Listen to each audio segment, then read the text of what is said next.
很多伙伴说不会做蛋糕的抹面，那今天就来做个超简单的芋泥爆浆蛋糕。先来做一个4寸的戚风蛋糕，只需要1个鸡蛋，蛋清蛋黄分离，碗里倒入15克纯牛奶，12克玉米油，用蛋抽搅拌至乳化状态。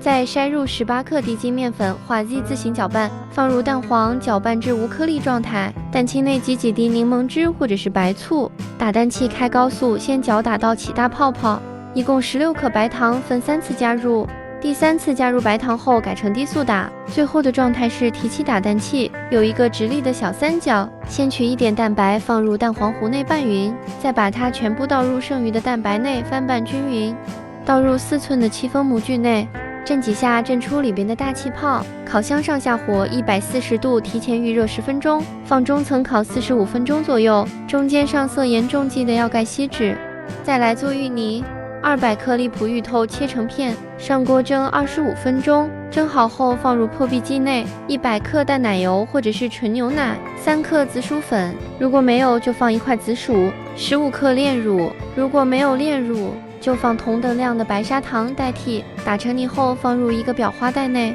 这时候蛋糕也烤好了，拿出来蒸出里边的热气，倒扣彻底晾凉之后再脱模。4寸的1个人吃足够了，如果2-3个人吃可以做6寸的。我会把用量打在结尾，用刀在蛋糕的中间掏上一个小洞，把刚才做好的芋泥挤在上边，这个就不需要技术含量了，挤满就行。表面我放了1点芋泥波波，也可以根据自己的口味放一些水果。